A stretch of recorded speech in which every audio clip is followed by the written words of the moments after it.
C'est dire à quel point ça a un impact, la manière dont on se comporte avec les femmes, les couples et les familles dans ces moments sacrés de l'existence. C'est bon là? Ok. Alice, scène 1.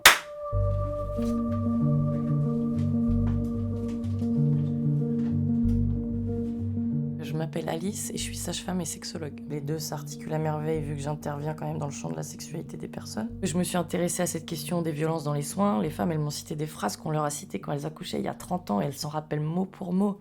C'est dire à quel point ça a un impact, la manière dont on se comporte avec les femmes, les couples et les familles dans ces moments sacrés de l'existence. Le rôle d'une sage-femme pour moi, c'est de comprendre en 2 minutes quelle place tu dois prendre pour cette femme qui est en face de toi maintenant. Les sages-femmes deviennent enfin, on va dire, des interlocutrices privilégiées au sens large dans le cadre de la santé sexuelle des femmes. Et je formule tous mes vœux pour que désormais les sages-femmes elles soient formées correctement à parler de sexualité avec les femmes et les couples. Pas parce que je veux faire de toutes les sages-femmes des sexologues. Je suis sage-femme, je suis capable de poser 3-4 questions pour évaluer le bien-être sexuel de quelqu'un et orienter dans mon carnet d'adresses, mon réseau, parce que je passe ma vie en tant que sage-femme, et c'est normal, à orienter des femmes à gauche, à droite. J'ai beaucoup de souvenirs forts dans plein de registres. Je venais juste de finir mes études, et un jour, une femme arrive. 39-40 semaines, fin de grossesse. Grossesse à terme, elle arrive avec son gros ventre, et elle dit que ça fait 3 jours qu'elle sent plus son bébé bouger. C'est la catastrophe, c'est le pire moment de la journée d'une sage-femme.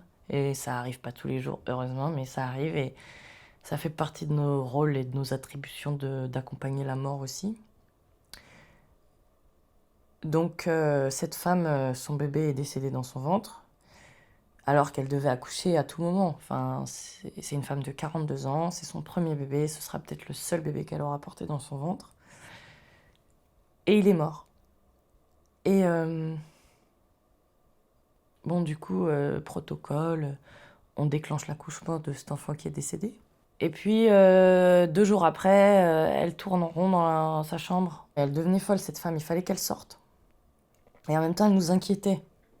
Elle a fui. Mais elle a fui dans la rue. Et donc moi, j'étais tellement bouleversée par cette femme et son histoire que je pouvais pas... En fait, j'ai paniqué, je me suis dit, elle va être renversée. C'est des endroits dangereux pour une femme en détresse qui veut peut-être mourir, on sait pas. Du coup, waouh, je me suis changée en 2-2 en accord avec la cadre sage-femme et j'ai couru après cette femme dans la rue. Je l'ai cherchée partout. Et au bout d'un moment, je la vois assise devant une piscine qui est un peu...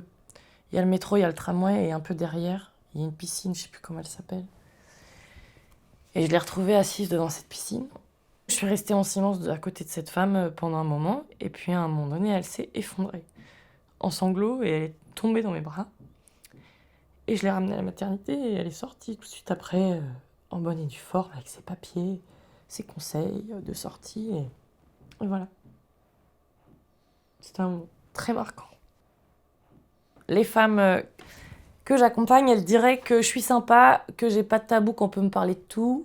Elles pourraient dire aussi que je suis courageuse parce que parfois elles me voient traverser des difficultés et que je m'accroche parce qu'elles me donnent de la force.